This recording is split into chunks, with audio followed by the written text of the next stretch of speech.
যদি সে বলতো যে মুরব্বী দাদা বা চাচা আমার ভুল হয়ে গেছে, আমি আর জীবনে করবো না, মাফ করে দেন, কান্নাকাটি করে যদি হাত চেপে ধরে মাফ করে দিত। কি আরো ছেলে যদি বলে ইশারার মুরব্বী মাফ কর, হবে? জীবনে মাফ করবে? ওর উপর রাগ চাচ্ছিল আরো বেড়ে যাবে। এই মুরব্বী মাফ কর মানে আপনাকে অনুশোচনা করা লাগবে, অনুতপ্ত হওয়া লাগবে মন থেকে, লোক দেখানোর জন্য না, অহংকার নিয়ে না। কথা বুঝতেছেন? এই যদি করেন তাহলে আপনার ক্ষতি হবে কি? আপনি হেদায়েত থেকে বঞ্চিত হয়ে যাবেন। আপনাকে আল্লাহর হেদায়েত দেবে না, যেমন আবু জেহেলকে দেয়নি। এ লোকটা কিন্তু জানতো যে মুহাম্মদুর রাসূলুল্লাহ সত্য, কাবা শরীফের মালিক আল্লাহ সত্য, আসমান আর জমিন আল্লাহ বানিয়েছে সত্য, এরপরেও লোকটা মানত না, অহংকার করে। আখনাস ইবনে শুরাইক একটা লোক কাফের, এই লোকটা একজন আবু জেহেলকে জিজ্ঞাসা করছে, নেতা মুহাম্মদ যেটা বলে তুমি তো রাতের বেলা যে গোপনে শোনো, আমিও মাঝে মাঝে যে শুনি, কথাগুলো তো ভালোই লাগে, আসলে বিষয়টা কি? আবু জেহেল বলছে আশপাশে কেউ আছে? বলছে না, কেউ নেই, আমরা দুইজন। আস্তে করে আবু জেহেল বলছে, ও যা বলে ছেলেটা ঠিকই বলে, ওর কথাগুলো সব সত্য কথা, এমনকি ও শেষ নবী এইটাও সত্য, কিন্তু ওরে আমি মানি না। আখনাস ইবনে শুরাইক ডাক দিয়ে বলে, কি বলেন আপনি? আপনি নিজে স্বীকার করলেন যে সব সত্য, এরপর আপনি মানেন না কেন? আবু জেহেল বলছে, এই কারণে তো আমি নেতা আর তুই কর্মী। তোর যদি আমার মতো বুদ্ধি থাকতো তো তুই নেতা আর আমি কর্মী হতাম। তুই এই কারণে নেতা না কর্মী আমার, আমি নেতা। কেন জানিস? কারণ ওর কথাগুলো যদি আমি মেনে নেই তাহলে শেয়ার থাকে। আমার যে শেয়ার, এটা অবৈধ শেয়ার, এটা আমি জানি, কিন্তু জনগণ অনেকে জানে না।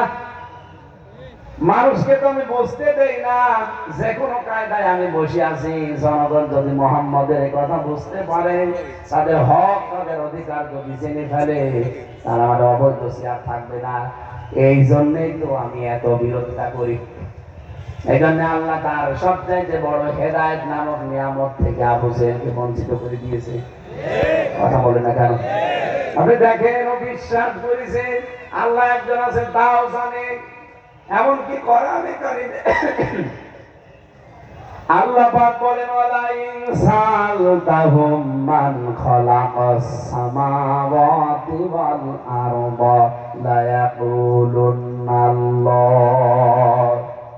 হে নবী, আবু জেহেলকে যদি জিজ্ঞাসা করেন আসমান জমিন কে বানিয়েছে, আবু জেহেল গ্যারান্টি দিয়ে বলবে আল্লাহ বানিয়েছে। শুধু বলবে না লা ইয়াকুলুনাল্লাহ, লামে তাকিদ নুনে সাকিলা, গ্যারান্টি দিয়ে বলবে আল্লাহ বানিয়েছে। কিন্তু তারপরও মানে না, শুধু এই কারণে যে ওর সব হারিয়ে যাবে। এই বাংলাদেশে বহু মানুষ জানে দেশে একামতে দিনের যারা কর্মী তাদের চরিত্র ভালো। তারা স্বাধীনতা যুদ্ধের যে নাম নিয়ে আমরা তাদেরকে ঘায়েল করি, আসলে তারা স্বাধীনতার বিরুদ্ধে ছিল না, তারা ছিল ভারতের বিরুদ্ধে। তারা নিজেরাও জানে, এই জন্য এতদিন করেছিল। কিন্তু এখন যখন দেখে আমাদেরকে মাইনাস করে এই মানুষগুলোর পেছনে এখন সব লোক, কারণ আমাদের তো চরিত্র ভালো না। এই 15.5 মাসে অলরেডি দেশের মানুষ জেনে ফেলেছে এই দেশ চালানোর যোগ্যতা কাদের। 15.5 মাসে একটা অলরেডি পরীক্ষা হয়ে গেছে, অঘোষিত পরীক্ষা। কার চরিত্র কেমন এ দেশের মানুষ এখন হাড়ে হাড়ে টের পেয়ে গেছে। আপনি যতই বলেন এরা স্বাধীনতা বিরোধী, এরা রাজাকার, এরা আল বদর, আপনি যত দোষ দেবেন তত এদের প্রচার হবে। কারণ ওই পুরাতন ট্যাবলেট এখন আর কেউ খায় না, কারণ ডেট এক্সপায়ার হয়ে গেছে। ওই পুরাতন ট্যাবলেট মানুষ খেলে বসবে যে নতুন কোন ট্যাবলেট থাকলে নিয়ে আসেন যেগুলো ডেট আছে। ডেট আলা ট্যাবলেট পাবেন কোথায়? ডেট আলা ট্যাবলেট আপনি এখন আর পাচ্ছেন না। এই জন্যই তো পেছনে লেগেছেন মিথ্যা তহমত নিয়ে। অনেক আলেমকে পর্যন্ত আজ তারা টাকা পয়সা দিয়ে একামতে দ্বীনের বিরুদ্ধে লাগিয়ে দিয়েছে। দেখেন না, কত আলেম বলছে জামাত ইসলামীকে ভোট দেওয়া যায়, এটা আলেমের কথা না। এ কথা তাকে শিখিয়ে দেওয়া কথা। ধোয়া তুলেছে জামাত ইসলামী বাংলাদেশ নাকি সাহাবা বিদ্বেষী, এত বড় মিথ্যা কথা আপনি বলতে পারেন? আমার তো যতটুকু পড়াশোনা তাদের সাথে আমি যতটুকু চলেছি, আপনাদের সাথে আমি চলেছি। কারণ ৭৬ জন আলেম আমার সাথে ছিলেন। আপনারা এই বাংলাদেশে যদি সাহাবীদেরকে মন থেকে ভালোবাসে, সম্মান করে থাকে প্রকৃত পক্ষে, সেটা জামাত ইসলামী বাংলাদেশ। খালি পোশাক আশাক করে সাহাবীদের অনুসরণ হয় না। এক একজন সাহাবীর জীবনী পড়ে দেখেন তো। সাহাবীরা কেউ সমরবীর ছিলেন, কেউ খলিফা ছিলেন, কেউ গভর্নর ছিলেন, রাষ্ট্রদূত ছিলেন। আপনি হতে পারবেন? আপনাকে যদি এখন রাষ্ট্রদূত বানিয়ে দেওয়া হয়, কোন রাষ্ট্রে যে সেই দেশের সাথে আন্তর্জাতিক ভাষায় তাদের বিষয়গুলো বোঝানো লাগবে, আপনি তো শুধুমাত্র একটা ভাষা ছাড়া কিছু পারেন না। আপনি আন্তর্জাতিক বিষয় বোঝেন, সুদ আর যাকাত কি, এটা অর্থনীতির বিষয়ে ওনাদের সাথে ইংরেজিদের ড্রাইভিং করা লাগবে। আপনি যদি সেখানে উর্দু বলেন, আরবি বলেন, বাংলা বলেন, ওরা হাঁ করে থাকবে। আমাদের কুষ্টিয়াতে গতকালকে একটা মহিলা এসেছে মালয়েশিয়া থেকে, এক ছেলের প্রেমে পাগল হয়ে চলে এসেছে। কিন্তু সেই ছেলেটা বাড়িতে নেই, তার বাড়ির ঠিকানা নিয়ে উনি চলে এসেছে। ওর ভাষা তো এ দেশের মানুষ বোঝে না, মালয় ভাষা খুব কঠিন। এখন কাজী সাহেবকে ডাক দিয়েছে যে ছেলে তো এখনো নেই, মেয়ে এসে বসে আছে, অন্তত বিয়ে পড়ানোর জন্য আঞ্জাম চলছে, আপনি আসেন। আজকে সেই কাজী আমার গণসংযোগে ছিল, কত হুজুর একটা আশ্চর্য জায়গায় গিয়েছিলাম, এক মেয়ে পালিয়ে এসেছে মালয়েশিয়া থেকে, ও সাঁতার ভাষা আমিও বুঝি না, ও যে কি বলে গান করে, কি করবো? শেষে অনেকক্ষণ আমার বাংলায় গালি দিলাম, ও তো বলছে আমার দোয়া করছে। কথা বলে বলে কিছুই পারলাম না। ছেলে তো দৃশ্য দেখে পালিয়েছে, কারণ মালাইদের চেহারা, ওরা এমনিতে সাইজ ছোট ছোট, এমনি সাইজ ছোট, আবার মুখ মোটা, ও ছাতা বিয়ে করা হয় ঝামেলা। বাংলাদেশে এত সুন্দর সুন্দর মেয়ে থাকবে, ও ছাতা ওর লাইন করেছে কোন কায়দায় আল্লাহ জানে। এখন বাইরের দেশগুলোতে কি আপনাকে আন্তর্জাতিক ভাষায় কথা বলা লাগবে, এবং ওই বিষয়ে আপনি অভিজ্ঞ হওয়া লাগবে। সাহাবা ইকরামের দিকে তাকান, আপনি হযরত ওমরের বিষয় নিয়ে আসেন। সামনে ওমরের জামানায় 10 জন মানুষ যদি লেখাপড়া জানা মানুষ, তিনি ছিলেন একজন। তিনি আল্লাহর কোরআনের আয়াত শুনেই বুঝে ফেলেছিলেন এটা মানুষের কথা না, আসমানি আওয়াজ। হযরত ওমর যখন শুনলেন ইন্নানি আনাল্লাহু লা ইলাহা ইল্লা আনা ফা'বুদনি ওয়া আকিমিস সালাতা লিযিকরি। এর ভেতরে এমন কিছু গুরুত্বপূর্ণ কথা আছে, আমাদের ভাষা আরবি না, এই জন্য আমরা অনেকে বুঝি নাই। হযরত ওমরের ভাষা একদিকে আরবি, আর তিনি ওই জামানায় শিক্ষিত মানুষ ছিলেন। শোনার পরেই বুঝে ফেলেছেন যে এটা তো মানুষ বানাতে পারে না, এত সুন্দর করে কথা মানুষ সাজানো সম্ভব না, এটা অবশ্যই আসমানের আওয়াজ। তিনি পরিবর্তন হয়ে গেছেন এই কোরআন শোনার কারণে।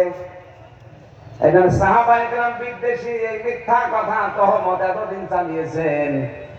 সাহাবায়ে কেরামের বিদ্বেষী আমরা না, সাহাবীদের আদর্শকে জমিনে প্রতিষ্ঠা করার জন্য আমরা সর্বাত্মক চেষ্টা চালাচ্ছি। শুধু মহব্বত দিয়ে এটা হবে না। আমরা যে রাজনীতি করি এমনি করি না। আল্লাহর নবীর সাহাবীরা রাজনীতি করেছেন না করেন নাই? বলেন বলেন। নবীজি রাজনীতি করেছেন না করেন নাই? আল্লাহর কসম, নবীজি যদি রাজনীতি না করতো এই রক্ত পিচ্ছিল পথে আমরা আসতাম না। নবীজি যদি নামাজ না পড়তো আমরাও নামাজ পড়তাম না। নবীজি যদি রোজা না রাখতেন আমরাও রোজা রাখতাম না। তাহলে বিশ্ব নবীর অনুসরণ যেভাবে করা দরকার সেভাবেই জামাত ইসলামী করে। আপনি হয়তো টের পান না, তাই বলেন হ্যাঁ এদের ইখলাস নেই। এদের আমি আমল পেয়েছি, আমি জামাত ডাক্তার শফিকুর রহমান, মুরব্বী মানুষটা রাতের বেলা এসে আধা ঘন্টা 45 মিনিট সেজদায় পড়ে অসরে কাঁদতো। আমি আমলের কথা শুনেছি মাওলানা মতিউর রহমান নিজামী রহমাতুল্লাহ আলাইহি। আপনাদের এই কুতুবউদ্দিন এই কারারক্ষী আমার বলছিল যে মাওলানা নিজামীর যেদিন ফাঁসি হবে তার একদিন আগে জামাত ইসলামের কিছু লোকজন বলতেছে যে ওনার খুব পছন্দের একটা খাবার আছে, ওনার কাছে দেওয়া যায় কিনা দেখেন। কিন্তু কারারক্ষীরা তো ঢোকাতে পারবে না, কারণ এটা মেশিন দিয়ে পরীক্ষা করে ভেতরে নেয়। ওখানে সুবেদারের একটু ক্ষমতা আছে, জেলার সুপার দিয়ে হবে না, কারণ দুইজনেই হিন্দু, দেবদুলাল আর সুব্রত বালা। সবই তো আল্লাহর ওলি নাকি? এরা তো আলেমের নামই শুনতে পারে না। কিন্তু সুবেদার যে এই লোকটা আবার নামে মুসলমান, আব্দুল হামিদ গাজী। ওনারে জিজ্ঞাসা করছে যে এই খাবারটা ওনার যেহেতু কালকে জীবন শেষ, ফাঁসি হয়ে যাবে, খাবারটা আপনি ঢোকাতে পারবেন? সুবেদার বলছে পারবো, 10 প্যাকেট সিগারেট লাগবে। কারণ জেলে টাকা চলে না, চলে সিগারেট। কথা বুঝতেছে? যদি এখানে জেলের কেউ সাথী থাকে জিজ্ঞাসা করেন।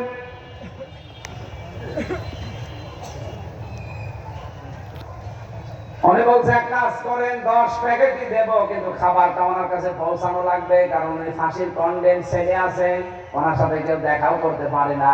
ঠিক আছে পাঠান। পাঠিয়েছে খাবারটা।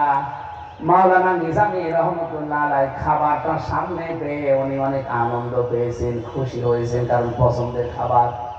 সুবেদারকে জিজ্ঞাসা করছে এই খাবারটা ঢোকালেন কি করে, এটা কি বৈধ না অবৈধ? কারণ আপনি বোয়াল মাছ আমার পছন্দের খাবার নিয়ে এসেছেন, অথচ এই জেলখানায় তো শুধু তেলাপিয়া আর পাঙ্গাস, কালখাস, এ মাছ ছাড়া কোনো মাছ ঢোকে না। অন্যান্য জেলের কথা আমি জানি না, জেলা কারাগার গুলোতে অনেক সুযোগ সুবিধা আছে, আপনাদের দেখাও করতে দেয়, কিন্তু হাই সিকিউরিটি জেল যেটা কাশিমপুরের 4 নাম্বার, এই এশিয়া মহাদেশের ভেতরে সবচাইতে বড় কঠিন এবং ভয়ঙ্কর জেল। নাম শুনলে মানুষ অর্ধেক হয়ে যায়, অথচ 3টা বছর আমি ওখানে কাটিয়ে আসলাম। ওই জায়গায় ওনার রেখেছে, তা ওই সেই গাজী বিল্ডিং এ, কঠিন জায়গা ওটা, আরো শতাব্দী বিল্ডিং এ ওটা আরো কঠিন জায়গা। ফাঁসির আসামিরা ওখানে থাকে, হিমেল, তমাল, এই সমস্ত বিল্ডিং এ। যদি ওখানে মানুষ থাকে 2000, তার 1200 মানুষ ফাঁসির আসামি, একটার পর একটা ফাঁসি দেবে। চিন্তা করে কত ভয়ঙ্কর জায়গা। যারা আজকে কালকে পরশু দিনের ভেতরে মরে যাবে একটা জীবিত মানুষ। উনি খাবারটা হাতে পেয়েই বলেছে আপনি সত্যি করে বলেন এটা ঢোকালেন কি করে, এটা কি বৈধ না অবৈধ? কারণ জেল কোড অনুযায়ী এটা তো আমার কাছে আসা সম্ভব না। সুবেদার আব্দুল হামিদ ডাক দিয়ে বলছে স্যার কি বলবো, এটা অবৈধ, কারণ বৈধ ভাবে ঢোকানো আমার দ্বারাও সম্ভব না, আমি একটা কায়দা করে ঢুকিয়েছি। মাওলানা নিজামী রহমাতুল্লাহ প্যাকেট দিয়ে টাকা পয়সা দিয়ে যেভাবে হোক ম্যানেজ করে বলতাম এই ছোট মোবাইল এনে দেন, 2 মিনিট 3 মিনিট কথা বললে কয়েক হাজার টাকা নষ্ট হতো, কারণ ধরা পড়লে মোবাইলও যাবে পায়ে, আবার বেরি পরিয়ে দেবে। এতটুকু মোবাইল কত দাম? বাইরে আমার মনে হয় 900-1000 টাকা দাম, কিন্তু ভেতরে ওইটার দাম 10,000 12,000। 3 বছর একাধারে কথা বলতে পারি না, খুব কঠিন অবস্থায় রেখে দিয়েছে।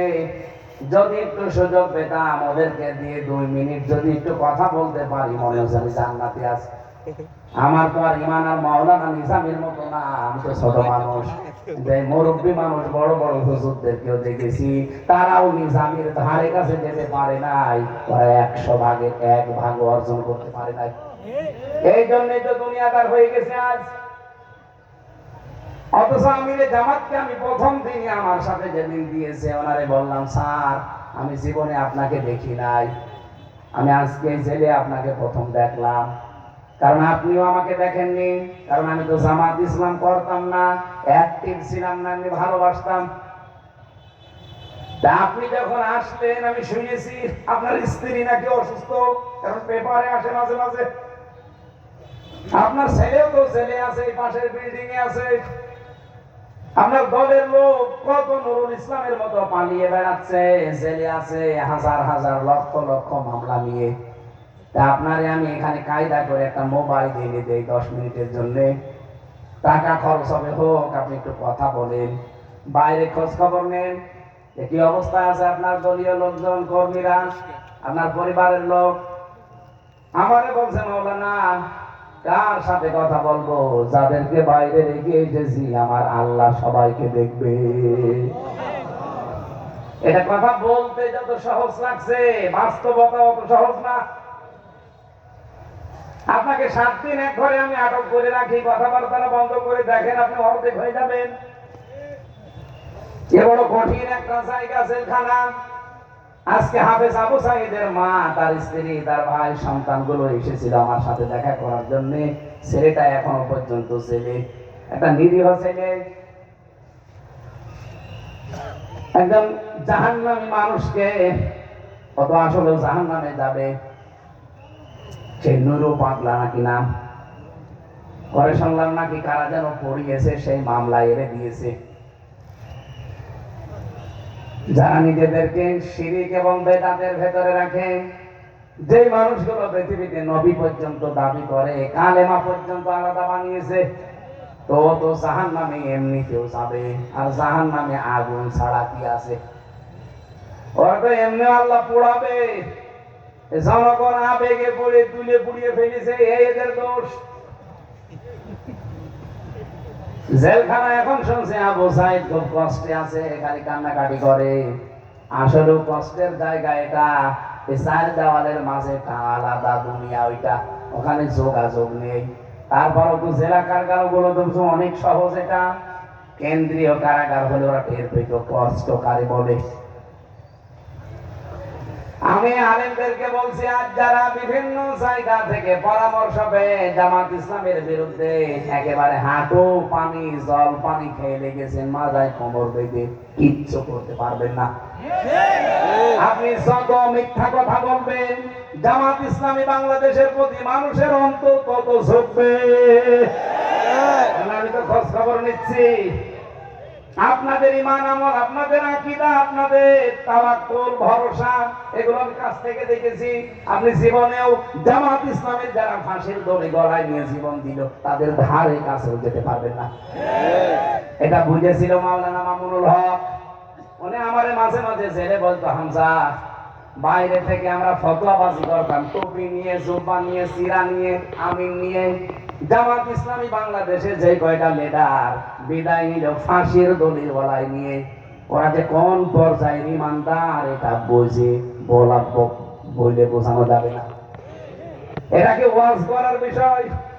আপনি বলেন তো, কোন পর্যায়ে থাকলে একটা লোক কালকে মরে যাবে, অথচ আজকে সে হারাম খাবার খেতে রাজি না, আর আপনি আন্দাজে আকীদার দোহাই দেন। সাহাবী বিদ্বেষী বলে আপনি তাদের উপরে তহমতটা লাগান। এই মিথ্যা কথা যদি বন্ধ না করেন, আপনি সাহাবী বিদ্বেষী হয়ে মারা যাবেন। সাহাবী বিদ্বেষী যদি হয়, এই লোকটার দিকে তাকান, এর দাড়ি সাহাবীদের মতো, জামা সাহাবীদের মতো, এর আমল আখলাক কি অবস্থায় আছে আমি জানি না, কিন্তু উপরে যতটুকু দেখতে পাচ্ছেন অনেকজন জেনারেল শিক্ষিত মানুষ, অ্যাডভোকেট। শুধুমাত্র জামাত ইসলামীর এই ছায়া এসে এই পরিবর্তন হয়েছে। যদি যে জামাত বাদ দিয়ে যেন রাম বামের দল করতো, ওনারা দেখতেন ক্লিন সেফ। যারা বলে আমরা মদিনার ইসলামে বিশ্বাসী, আপনার 3.5 হাত বডিতে তো মদিনা নেই, কথা বলছে না? দেখেছেন ওদের এখনো পর্যন্ত চামড়া জড়ো হয়ে গেছে, এখনো প্রতিদিন ক্লিন সেফ করে, সফা সফা। আর এইরকম মানুষ যদি বলে আমরা মওদুদির ইসলাম বিশ্বাস করি না, আমরা মদিনার ইসলাম বিশ্বাস করি, আপনি একটা টাটকা নির্ঘাসাল মুনাফিক। মওদুদির ইসলাম বলে কোন ইসলাম পৃথিবীতে নেই, আছে না? কিসের মওদুদির ইসলাম? মওদুদিকে আমরা নেতা মানি না, এমনকি অনেকে আমরা ফেকার ইমামও মানি না। আর অথচ আমাদের উপর একটা মিথ্যা তো কি মওদুদির উম্মত, এরকম একটা কবিরা গণামূলক কথা আপনি বলতে পারেন। আশা করছি আপনারা থামবেন, নয়তো আপনাদের জারি জুরি যা আছে সব কিন্তু ফাঁস হয়ে যাবে। আলেমরা একটা জায়গা আসার একটা সিদ্ধান্ত নিচ্ছে, আর এই জায়গায় কিছু মানুষ টাকা খেয়ে যদি এখন ফতোয়াবাজি করে, তার বিবেকটা যদি এখনো কাজে না লাগে, আল্লাহর কসম এই মানুষগুলো আবু জেহেল হয়ে মরে যাবে। কারণ আবু জেহেল জানতো মোহাম্মদ সত্য নবী, তারপরও মানতে চাইতো না অহংকারের কারণে। এরাও জানে যে জামাত ইসলাম এই দেশে হক দল, সত্য দল, মানতে পারে না খালি অহংকারের কারণে। আল্লাহ পাক কোরআনের আয়াত নাযিল করলেন, এদিকে তাকান, قد نعلم إنه ليحزنك الذي يقولون فإنهم لا يكذبونك ولكن الظالمين بآيات الله يجحدون। রব্বুল আলামিন জানিয়েছেন, এটা সূরা আনআম 33 নম্বর আয়াত, হে নবী আমি অবশ্যই জানি কাফেররা যা বলে, ওরা যে আপনার প্রতি মিথ্যা তহমত গুলো দেয়, এটা আপনার কষ্ট হয় আমি জানি। আমার মনে হচ্ছে আল্লাহ এই দেশের একামতে দ্বীনের কর্মীদেরকে সান্ত্বনা দিচ্ছে। আজ তোমাদেরকে যে কথাগুলো মিথ্যা কথা তোমাদের উপরে চাপিয়ে দেয়, যে তোমরা সাহাবী বিদ্বেষী, তোমরা নবী কেউ পর্যন্ত ভুল ধরো, অথচ এরকম কোন রেকর্ড আমাদের জীবনে নেই। এই মিথ্যা তহমত গুলো যারা চাপিয়ে দিচ্ছেন আমাদের কষ্ট হয়, আল্লাহ বলছেন কষ্ট হয় আমি জানি, কিন্তু ওরা তোমাকে তো জীবনেও মিথ্যাবাদী বলতে পারে না, বরং ওরা আল্লাহর আয়াতকে জালেমরা অস্বীকার করছে, করবে। জামাত ইসলামী বাংলাদেশের চরিত্র কেমন এতদিন মিশতে দেয়নি মানুষের সাথে, জন্য অনেকে বোঝেনি, কিন্তু 15 মাসে বুঝে ফেলেছে এরা আসলে চরিত্রবান। এরা যে মানুষের সেবা করে, জামাত কর্মী মানে সমাজ কর্মী, এটা দেশের লোক এখন হাড়ে হাড়ে টের পাচ্ছে। কারণ 15.5 মাসে এদের একটা চাঁদাবাজির রেকর্ড নেই, কথা বলেন না কেন, দখলবাজির রেকর্ড নেই, আরো জোরে বলেন, ধর্ষণের রেকর্ড নেই, চুরির রেকর্ড নেই। এতো সারা রাজনীতিতে সাফাই গায়, আপনি বলেন তো তাদের কত রেকর্ড আছে? রেকর্ডের কোনো শেষ নেই। আশা করছি এই জন্য দেশের মানুষ যেহেতু বুঝেছেন, আপনারাও বুঝবেন। হক যেটা জানার পরে যদি কেউ না মানে, ও কিন্তু হয় ইহুদি অথবা নাসারা হয়ে মরবে।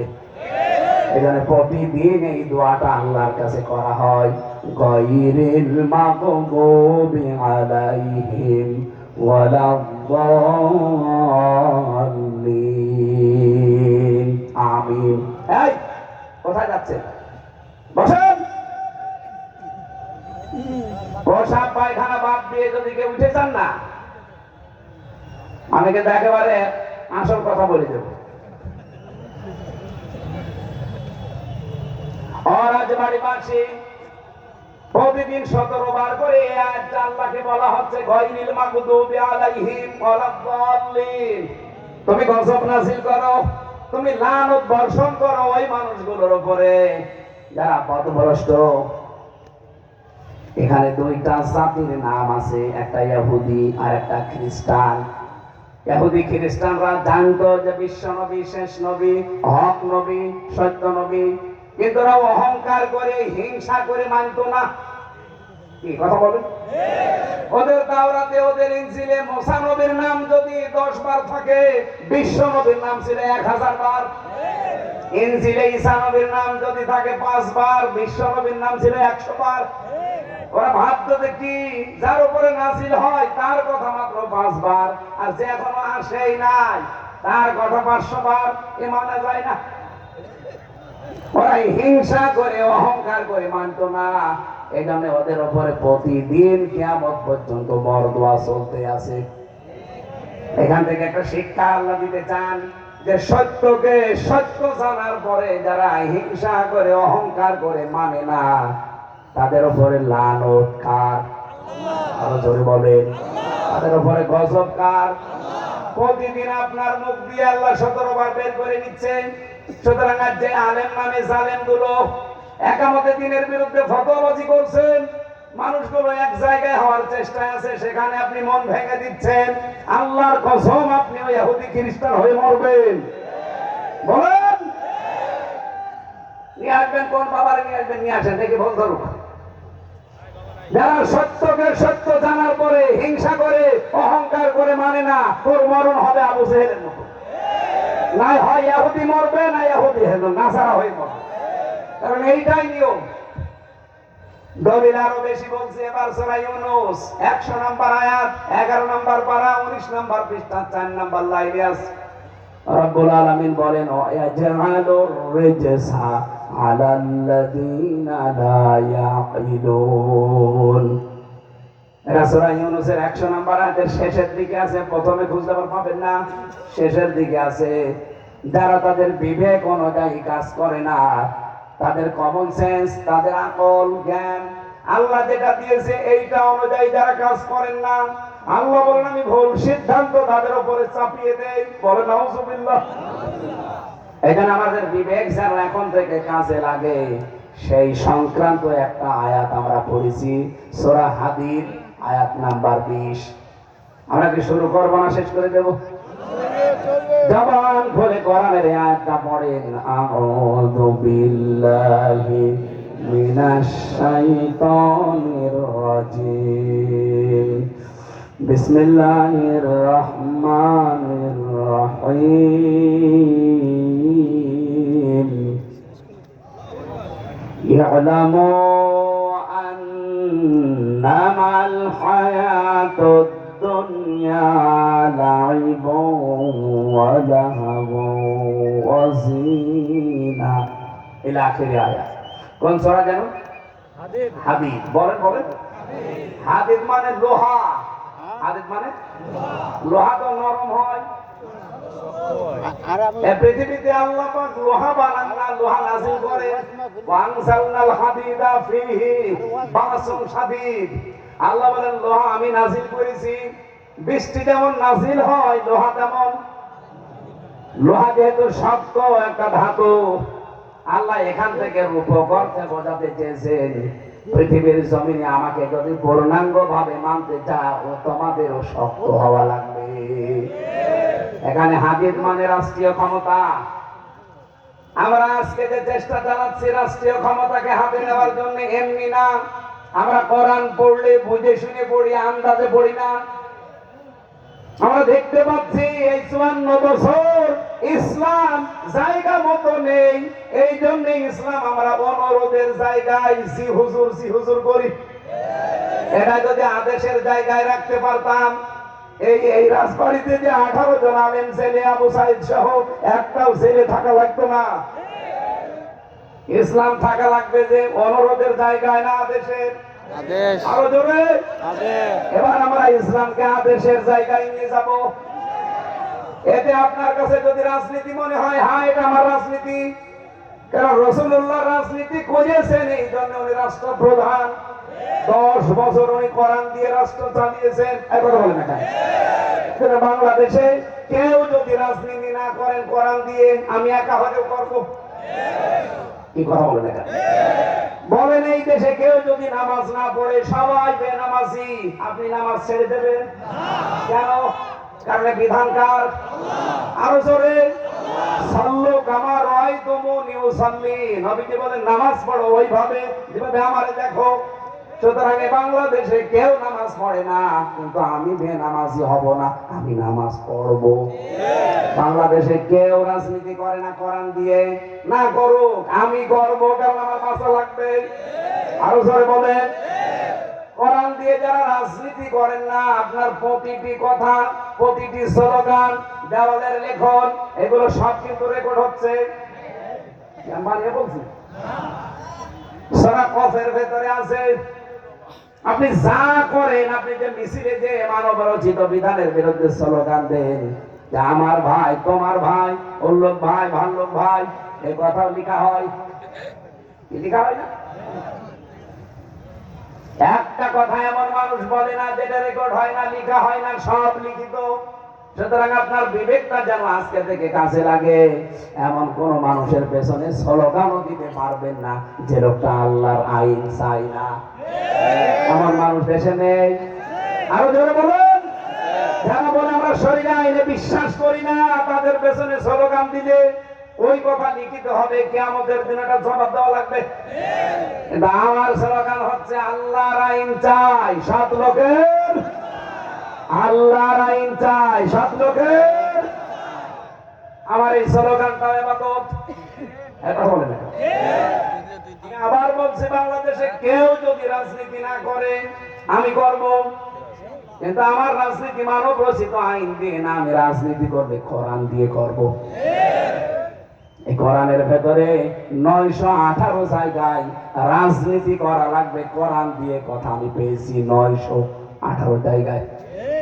আর আপনি বললে রাজনীতি করা যাবে না, রাজনীতি যদি করা না যায় নামাজও পড়া যাবে না, কারণ নামাজ হচ্ছে আল্লাহর হুকুম, রাজনীতি হচ্ছে আল্লাহর হুকুম। এই কথা বলে না কেন? লিল্লাহি মুলকুস সামাওয়াতি ওয়াল আরদ, আসমান জমিনের রাজত্বের মালিক কে? আল্লাহ। তারটা যদি বলা না যায়, কারটা বলা যাবে? মুরব্বী মানুষ বুঝতে ফেললে আর আপনি বলছেন না মানে?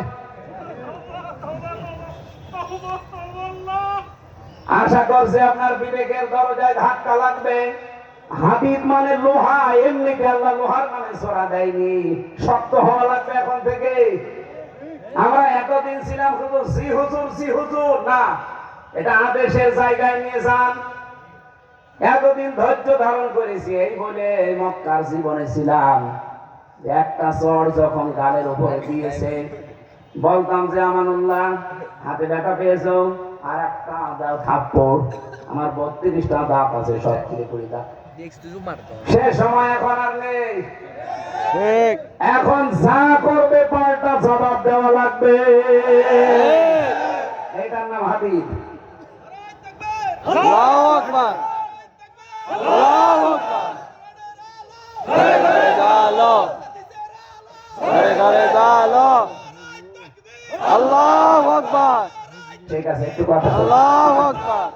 আমার ভাইরা, সূরা হাদিদের একটা মাত্র আয়াতে আমার মাথার ভেতরে আমি যত কথা এখান থেকে পেয়েছি, শুধু 11টা পর্যন্ত না,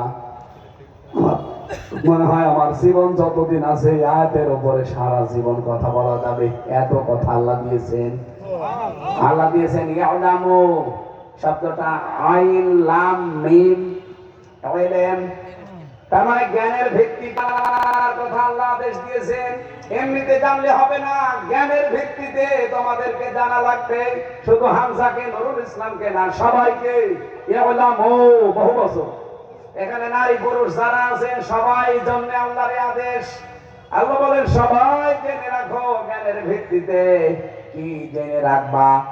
আন্নামাল হায়াতুদ দুনিয়া, দুনিয়ার এই জীবনটা লাইবন, এক নম্বরে খেলাধুলা, লাহবন খেল তামাশা, রং তামাশা, হাসি ঠাট্টা। পৃথিবীর জমিনটা আল্লাহ বোঝাচ্ছেন আমাদেরকে যে এই এটা খেলাধুলা, রং তামাশা, হাসি ঠাট্টা ছাড়া আর কিছু না। এতটুকু আল্লাহ শেষ করেননি। এ ভালো করে খেয়াল করেন, আল্লাহর উদাহরণে একটাই যথেষ্ট, আর বেশি লাগবে না। দুনিয়ার জীবনটার দিকে এবার তাকিয়ে বলেন তো, আল্লাহ যেটা বলেছে এটা কি মিথ্যা কথা? কত বাস্তব কথা যে দুনিয়ার জীবন খেল তামাশা, রং তামাশা, হাসি ঠাট্টা, এছাড়া আর কিছু না। আর একটা কিছু আছে কি? আল্লাহ পাক বলেন ওয়াজিনাতুন, এটা সৌন্দর্যের উপকরণ। অতাফাখুরুম বাইনাকুম, নিজেদের ভেতরে পারস্পরিক গর্ব অহংকার প্রদর্শনের একটা জায়গা এই দুনিয়া। অতাকাসুরুম ফিল আমওয়ালি ওয়াল আওলাদ, আর বেশি বেশি টাকা পয়সা, অর্থ সম্পদ, ছেলে মেয়ে, এইগুলো নিয়ে শুধু অহংকার করা, গর্ব করা, ওর চাইতে আমি বেশি বানাবো, ওর চাইতে আমি বেশি বানাবো, এই প্রতিযোগিতা ছাড়া পৃথিবীর জমিটা আর কিছু না। আমার তো মনে হচ্ছে আজটা এত বাস্তব আমাদের জন্য 6666 আয়াত লাগবে না। এই এক আয়াত যদি আজকে একটু বোঝার চেষ্টা করেন, আজকে আপনার জীবন পরিবর্তন হয়ে যাবে। 7টা জিনিসের প্রতি আল্লাহ মহব্বত এমনি বানিয়ে দিয়েছেন। আল্লাহ পাক বলেন যায়্যানা লিন-নাসি হুব্বুশ শাহাওয়াতি মিনান নিসাই ওয়াল বানিনা ওয়াল কানাতিরিল মুকানতারাতি মিনাজ যাহাবি ওয়াল ফিদ্দাতি ওয়াল খাইলিল মুসাওওয়ামাতি ওয়াল আনআমি ওয়াল হারথ যালিকা মাতাউল হায়াতিদ দুনিয়া আল্লাহু ইনদাহু হুসনুল মাব। আমি শোষণ করে দিয়েছি আকর্ষণীয়, লোভনীয়, চিত্তাকর্ষক করে দিয়েছি এই পৃথিবীতে কয়েকটা জিনিস মানুষের জন্য।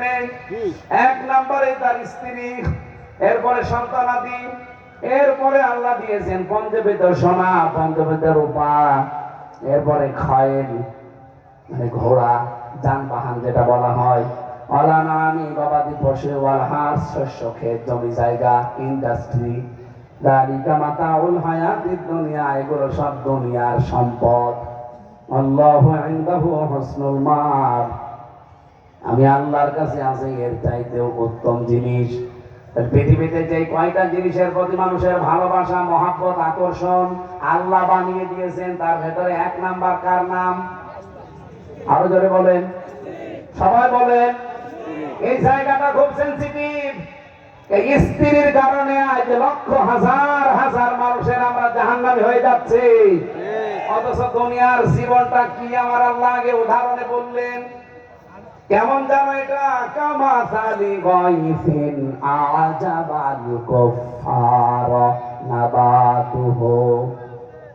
রব্বুল আলামিন বলেন একটা বৃষ্টি নাজিল হয়ে গেল জমিনে, আর জমিনে যে ফসল ফল ফলাদি এগুলো সম্ভার উদ্গত হলো, এগুলো দেখে কাফের যারা, এখানে কাফের মানে চাষি, কৃষক, এই কৃষক চাষিরা এই ফল ফলাদি ফসলাদি খাদ্যের সম্ভার, এই সবুজ এই বন বনানি বাগান দেখে তারা চমৎকৃত হয়, আশ্চর্যান্বিত হয়, খুশি হয়।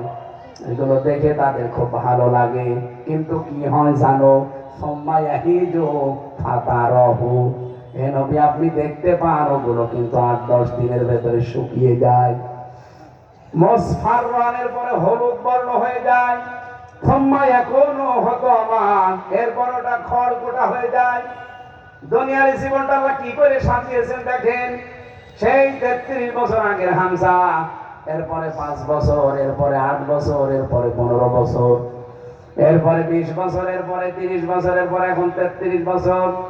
আমার তো মনে হচ্ছে ওই সেই 33 বছর আগের ওই সময়টাই আমার কাছে এখন স্বপ্ন মনে হচ্ছে। বাকি আর 50 বছর পরে দুনিয়ার জীবন আমার শেষ হয়ে যাবে, আমি ওই খড় কোটায় পরিণত হয়ে যাব। আল্লাহ হোতামা দিয়েছেন কেন জানেন?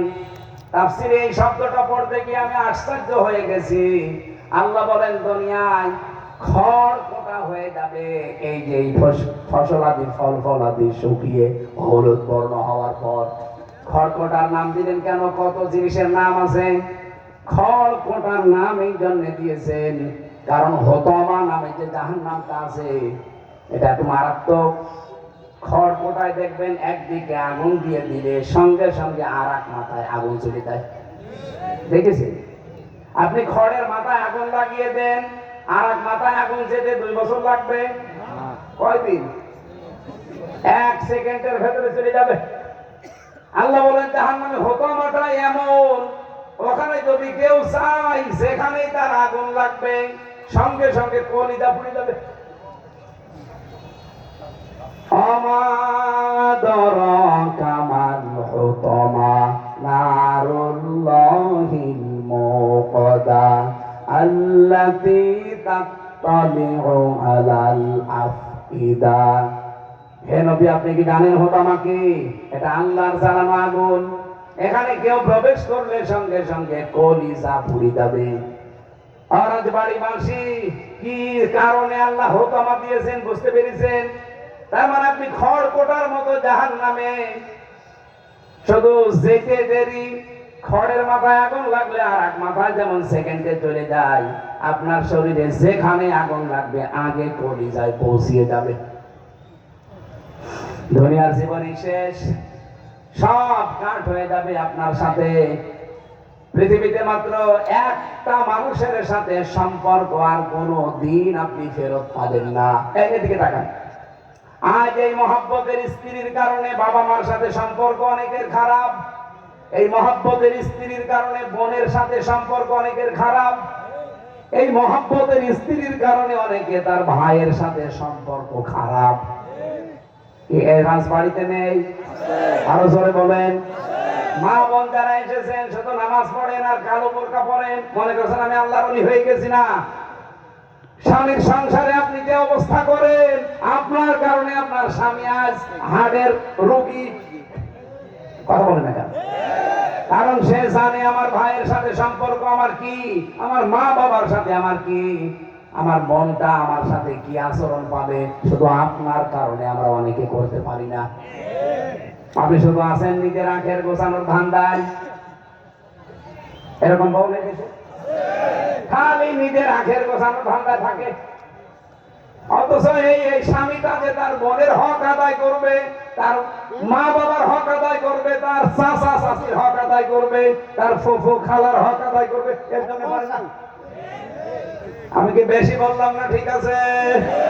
এরকম বউ আছে কার হাত তোলেন তো? খাবারই বন্ধ হয়ে যাবে।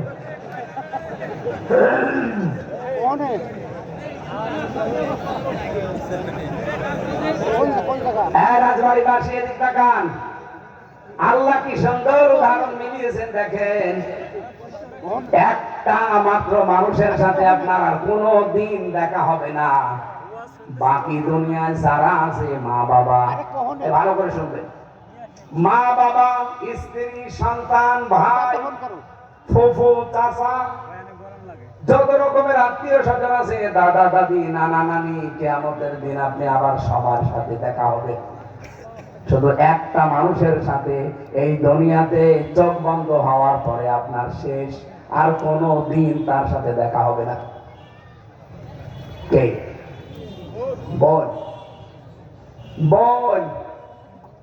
এই বোনের সাথে আপনার এই দুনিয়ায় যা সম্পর্ক শেষ, মরণের পরে আপনার সাথে আর কোনো দিনের জন্য দেখা হবে না এই বোনের। আপনার মায়ের সাথে দেখা হবে, আপনার ভাইয়ের সাথে দেখা হবে। ইয়াউমা ইয়াফিরুল মারউ মিন আখিহি ওয়া উম্মিহি ওয়া আবিহি ওয়া সাহিবাতিহি ওয়া বানিহি। এখানে দেখেন কতগুলো মানুষের নাম আছে। কিয়ামতের দিন আপনার ভাই দেখলেই দৌড় দেবে, আপনার মা বাবা দৌড় দেবে, আপনার স্ত্রী দৌড় দেবে, আপনার সন্তানাদি দৌড় দেবে, আপনার নেতা খেতা দৌড় দেবে। এই যে এখানে বোনের নাম, কথা বলে না। কিয়ামতের দিন যেহেতু এই বোনটার সাথে কোনো দিনের জন্য দেখা হবে না। জান্নাত যদি পান জান্নাতে চলে যাবেন, জাহান্নাম যদি পান জাহান্নামে চলে যাবেন, কিন্তু কোনোদিন আপনার বোনের সাথে আর দেখা হবে না। এই জন্য দুনিয়ায় সেই কয়দিন বেঁচে আছেন, বোনের যে হক, যে সম্পর্ক, এটা নষ্ট করবেন না। আর এটা নষ্ট হয় 100 ভাগ আমার স্ত্রীর কারণে। নাকি বেশি বলে ফেললাম?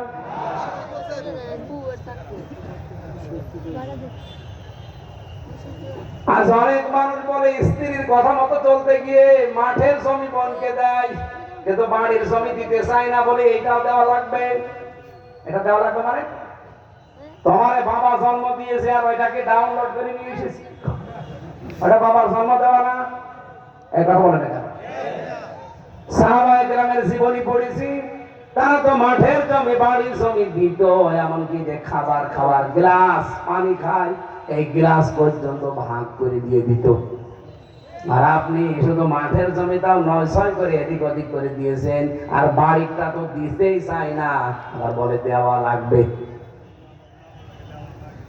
সাবধান, বোনের হক যেন চুল পরিমাণ নষ্ট না হয়। কারণ আপনার সাথে তার দেখা সাক্ষাৎ হচ্ছে দুনিয়ায় শেষ, আর কোনো দিন আপনি তাকে দেখতে পাবেন না। এই স্ত্রীর কথা মতো চলতে গিয়ে আশা করছি আপনার এই সম্পর্ক যেন নষ্ট না হয়। আমি জেলখানায় গিয়ে এটা আরো বেশি বুঝেছি যে দুনিয়ার জীবনটা আসলে ধোঁকা।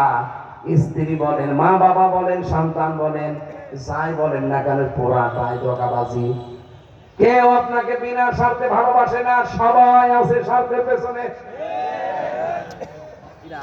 পৃথিবীর কোন মানুষকে আপনি পাবেন না বিনা স্বার্থে আপনাকে ভালোবাসে। আর একজন ভালোবাসে, তিনি আমার আল্লাহ। বাকি কেউ আপনাকে স্বার্থ ছাড়া ভালোবাসে না। আপনি মা বাবাকেও তার হক নষ্ট করে দিন, দেখেন আপনার সাথে ভালো ব্যবহার করে কিনা। আপনার স্ত্রীর হক শুধু এমনি পরীক্ষা করার জন্য একটু কম করেন, দেখেন কি করে আপনার সাথে। পৃথিবীর কাউকে আপনি পাবেন না, আল্লাহ এই জন্যই তো উদাহরণ দিয়েছেন। এমনকি আমরা যারা এই পৃথিবীতে এখন বেঁচে আছি, আল্লাহর কসম, এ রাজবাড়িতে নুরুল ইসলাম যদি 100 বছর পরে আবার ফিরে আসে, ওনার বাড়িতে ওনারে উঠতেও দেবে না। সেদিন আমার দাদার কাছ থেকে, উনি তো মারা গেছে, ওনার পরের যে দাদা আছেন, ও দাদা, ওনার কাছে একটা হিসাব নিয়েছিলাম যে আমার বাবার নাম হচ্ছে রিয়াজ, আমার দাদার নাম জাহান আলী, তার বাবার নাম নওয়াজ আলী, তার বাবার নাম ইমান আলী, তার বাবার নাম সাবের আলী, তার বাবার নাম বাহাদুর, এরপরে না জানি না। তার তো 6 পুরুষ আমার মনে আছে। এখানে অনেক মানুষ আছে 3 পুরুষের পর বলতে পারবে না। 39। আমার মাঝে মাঝে ওনার কাছ থেকে হিসাবটা নিয়ে আমি সেদিন ক্যালকুলেটারে মোবাইলে মিলালাম, দেখি তো কত বছর আগে এই বাহাদুর নামে যে লোকটা, বাহাদুর সর্দার, ওনার বাবা তো এই দুনিয়া ছিল, মারা গেছে। আমি হিসাব করে মিলালাম আমার দাদা আর আমার দাদার বাবার আয়ু, গড় আয়ু মিলালাম। দাদা আমার মারা গেছে যে বয়সে, তার বাবা মারা গেছে এরকম একটা বয়সে, এটা মিলালাম। 210 বছর পর্যন্ত আমি পেয়েছি। বলেন এই 210 বছর আগে এই বাহাদুর তার বাবা মারা গেছে, এই লোকটা যদি এখন এসে কুষ্টিয়াতে বলে যে এই বাড়ি আমার, এই ভিটা মাটি আমি বানিয়েছিলাম, আমি কিনেছিলাম, আমি থাকতে চাই, ওর দাঁত মুখ কেটে থাকবে না? কিসের বাহাদুর বাপ আপনি? 9:39 আপনি কুষ্টিয়া থেকে চলে যান, দরকার রাজবাড়িতে থাকেন। তারপর ওই যে 39। এই হচ্ছে আমি যা করেছি, আপনি যা করেছেন, মাত্র 100 বছর পরে আসেন তো দেখেন আপনাকে রোগটা দেয় কিনা। অথচ এইটা করার জন্য আপনি ডান হাত বাম হাত দেখলেন না, বাবা শাহজালাল সব হালাল, এরকম মানুষ দেশে নেই? বলেন বলেন। যাদের জন্য যা করছেন সব কিন্তু কিছু হারাবেন। এই জন্য জেলখানায় যেটা উপলব্ধি আরো বেশি হয়েছে, যখন একা একা থাকতাম, যে আসলে তো দুনিয়ার জীবন ধোঁকা। আল্লাহ কোরআনের কথা কত সুন্দর ভাবে আল্লাহ মিলিয়েছেন। অফিল আখিরাতি আযাবুন শাদীদু ওয়া মাগফিরাতুম মিনাল্লাহি ওয়া রিদওয়ান। এই বিষয়গুলো যারা বিশ্বাস করে না, এই কাফেরদের জন্য আখিরাতে আমি কঠিন শাস্তি রেখে দিয়েছি। কিন্তু এগুলো যারা মেনে চলতে পারবে, তাদের জন্য আমার সুসংবাদ, আমি আল্লাহ নিজে তাদের উপরে মাগফিরাত এবং আমি নিজে সন্তুষ্ট হয়ে যাব। শুধু মাফি করবো না তাদেরকে, যারা দুনিয়ার জীবন কিভাবে বুঝবে, যেটা খেল তামাশা, এই খেলাধুলা, হাসি তামাশা, ক্রিয়া কৌতুক, এর পেছনে পড়ে আমার আখিরাতটা আমি নষ্ট করব না। আমি দুনিয়ায় ভালো ব্যবহার করি আমার আখিরাতের জন্য, আমার মা বাবার হক আদায় করব আমার আখিরাতের জন্য, আমি রাজনীতি করব আমার আখিরাতের জন্য। কথা বলেন না কেন? লা তাআতা লিমাখলুকিন ইল্লা বিমাসিয়াতিল খালিক। নবীজি বলেন, আল্লাহ রাসূলের বিরুদ্ধে চলে যায় এমন কোন কথা সৃষ্টি জগতের কারো মানা যাবে না। এমনকি যদি আপনার স্বামীও বলে, স্বামীর বাবা বলে, তাও মানা যাবে না। মা বোনেরা সামনে কিন্তু একটা ভোট যুদ্ধ আসতেছে, এই পয়েন্টটা আমি বললাম। আমার উদ্দেশ্য ছিল না, যেহেতু হাদিসের এ পাতা থেকে চলে এসেছে জন্য বলছি। এবার আল্লাহর পক্ষে রায় হবে, শয়তানের পক্ষে রায় হবে। আপনার স্বামী যদি বলেন যে না, আমার একে তোমার রায় দেওয়া লাগবে, যে লোকটা আল্লাহর বিধান মানে না, যে লোকটা ক্ষমতায় গেলে আল্লাহর বিধান কায়েম করবে না, আল্লাহ রাসূলের বিরুদ্ধে চলে যাচ্ছে, সুতরাং আপনার স্বামী না, আপনার স্বামীর বাবা বললে ওকে ভোট দেওয়া যাবে না। কারণ ভোট দিলে লোকটা ক্ষমতা পেয়েছে, গোনা করবে, ওই গোনা আপনার স্বামী নেবে না। ওখানে হুকুম দিয়েছিল ওই গোনার ভাগ নেওয়া লাগবে আপনাকে। এটা আমি বানালাম এখন। সূরা নিসা 5 নাম্বার পারা 10 নাম্বার পৃষ্ঠা 12 নাম্বার লাইনের 85 নাম্বার আয়াতের মাঝের অংশে পাবেন। ওমাই ইয়াকসিব ومن يشفع شفاعة سيئة يكن له كفل منها। কোন মানুষ যদি খারাপ কাজে অন্যায় কাজে সহযোগিতা করে, সাপোর্ট করে, রায় দেয়, সমর্থন জানায়, ভোট দেয়, সুপারিশ করলে খারাপ কাজ ওই চেয়ারে বসে যত করবে ওর তো গোনা হবে, আপনি শুধু রায় দিয়ে ওই গোনার ভাগীদার হবেন। এই জন্য এটা সেন্সিটিভ বিষয়। ভোট যদি শুধু দুনিয়ার সাথে শেষ তাহলে আমি বলতাম না, কারণ এইটা দিয়েই হয় আপনার জান্নাত তৈরি হবে, না এইটা দিয়ে আপনার জাহান্নাম তৈরি হবে। আশা করছি আল্লাহ রাসূলের বিরুদ্ধে চলে যাচ্ছে এমন কোন কথা দুনিয়ায় কারো মানা যাবে না, আরো জোরে যাবে না, বলেন আরেকবার। যাবে না। হ্যাঁ, এতে যদি সংসার না ডেকে না ডিরোগ সংসার বাদ দিয়ে দেন, কারণ সংসার করতে যে জাহান্নামে যাওয়া লাগে এরকম সংসার করার দরকার নেই। হ্যাঁ, কৌশল এখানে আছে। এদেশে যেহেতু জালেম যারা, মুনাফিক যারা, তাদের অর্থ সম্পদ, টাকা পয়সা এগুলো কম নেই। ওরা যদি এবার টাকা পয়সা দিতে চায় আপনি নেবেন, টাকা খাবেন মরণের খাওয়া, আর রায় দেবেন আল্লাহ রাসূলের পক্ষে। যারা আল্লাহর আইন কায়েম করতে চায় তাদের কাছে রায় দিলে আপনার ভোটটা, রায়টা, সমর্থনটা নষ্ট হবে না।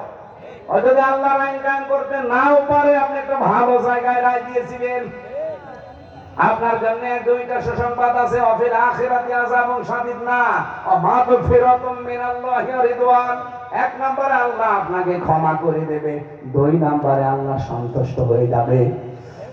আমার হায়াতুদ দুনিয়া ইল্লা মাতাউল গুরুর। আল্লাহ বলেন পৃথিবীর জমিনটা একটা ছলনা আর ধোঁকার জায়গা। আমি এই ধোঁকা থেকে মুক্ত হওয়ার চেষ্টা করছি, আপনারাও চেষ্টা চালাবেন। আমাদের বিশাল জীবন আখেরাত যেন আমরা দুনিয়ার কোনো প্রলোভনে, সেই স্ত্রী হোক, মা বাবা হোক, সন্তানাদি হোক, নেতা খেতা হোক, রাজনৈতিক দল হোক, কারো পেছনে এমন ভাবে পড়া যাবে না যেমন আখেরাত নষ্ট হয়ে যাচ্ছে। কথা বোঝা গেছে? কাফাবিল মালিকা সিবানা ইউহাদ্দিসা বিকুল্লি মা সামিয়া। একটা মানুষ মিথ্যাবাদী হওয়ার জন্য এতটুকু যথেষ্ট, যা শোনে তাই বলে। যা শোনে তাই বলে, এই কথা বাংলাদেশে আজ এই হাদিসটা 100% কার্যকর। দেখেন, কিছু মানুষ আছে কথা শুনতে দেরি, আগে নেই পেছে নেই, ওই কথাই প্রচার করে বেড়ায়, অথচ কি উদ্দেশ্যে কথাটা বললো, কোন সিচুয়েশনের কথাটা বলেছে, ওই সময় পরিবেশ কি ছিল সেগুলো দেখে না। এগুলো আজ বিভিন্ন জায়গায় দেখতে পাচ্ছেন না? ঠিক, আমার নামে এগুলো আরো বেশি হচ্ছে। ঠিক। নমিনেশন ঘোষণা দেওয়ার আগে কিন্তু একটা কথা এরকম ছিল না। এখন যত রকমের কাটিং কুটিং করে, আগে নেই পরে নেই, কোন অবস্থায় বলেছিলাম, কোন প্রেক্ষাপটে বলেছিলাম সেসবও বলে না। এখানে প্রসাব করিবেন, না করিলে 50 টাকা জরিমানা। এই জন্য আপনি মিথ্যাবাদী হয়ে কিয়ামতে উঠবেন, আমার কথার অর্থ আপনি না বুঝে আন্দাজে গালি দেন। কাফাবিল মারহি কাযিবান ইউহাদ্দিসা বিকুল্লি মা সামিয়া। একটা মানুষ মিথ্যাবাদী হওয়ার জন্য আর কিছু রাখবে না, এটাই যথেষ্ট।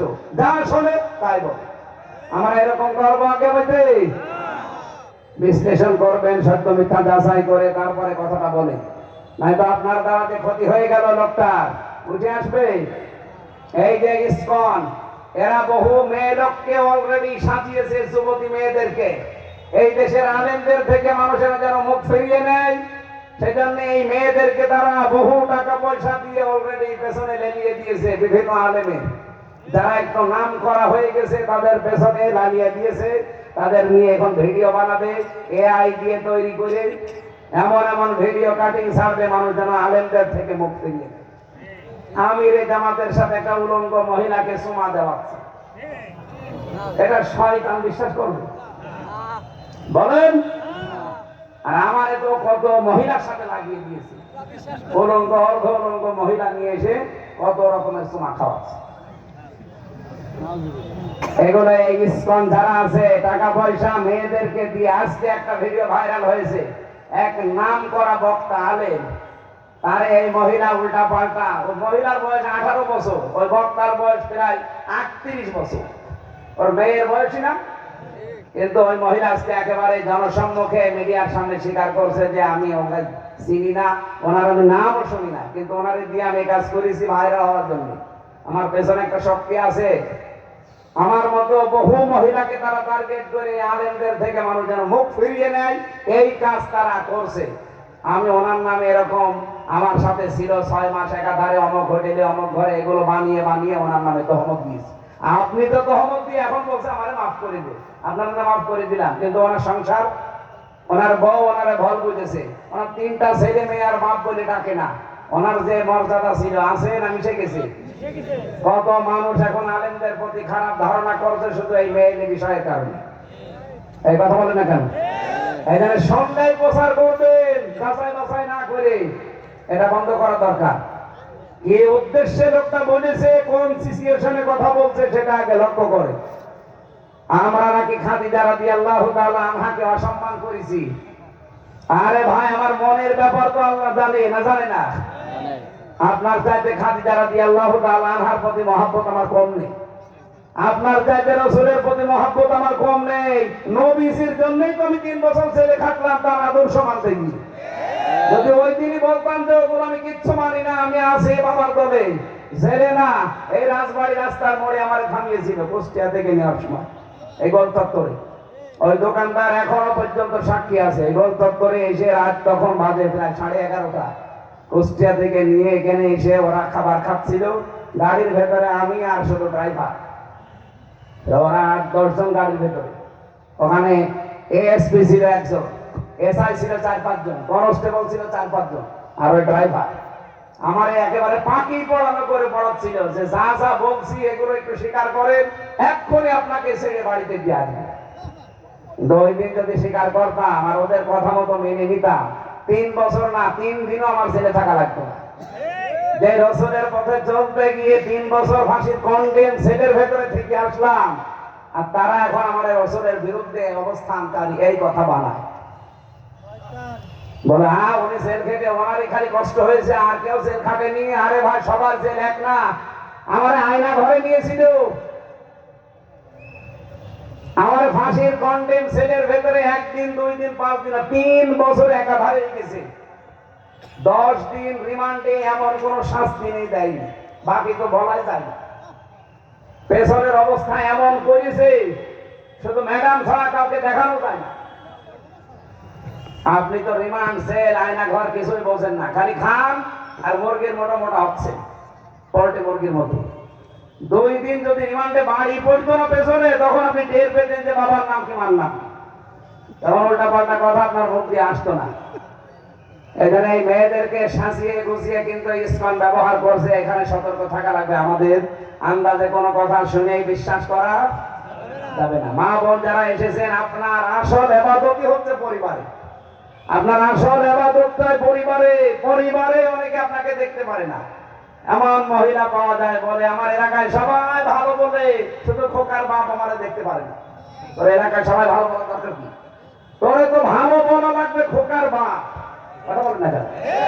খোকার বাপই ওরা দেখতে পারে না, সারা দেশের মানুষের ভালো বলে। আমরা ভালো হওয়ার চেষ্টা করবো আগে, স্বামী সংসার এখান থেকে। আপনার নামাজ রোজা হজ যাকাত এগুলো তো মাস্ট বি করাই লাগবে, এরও ওয়াজ করা লাগে। কিন্তু এই মুআমালাত মুআশারাত আমাদের ঠিক নেই। আল্লাহ মেয়েদেরকে যেন হযরতে ফাতিমা তো জহরার মতো বানিয়ে দেন, বলেন আমিন।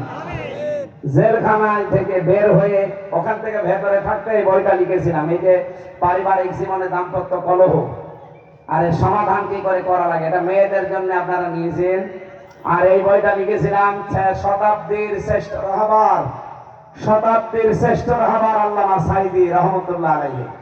ওনার কাছে থেকে আমি যা যা শুনেছি ওগুলো নোট করেছিলাম, বাইরে এসে লিখেছি। আরো 4-5 জন আলেমের সাথে জড়িত আছে, আমারটাও আছে। এই যে শেষের পৃষ্ঠায় সব আমারগুলো লেখা আছে।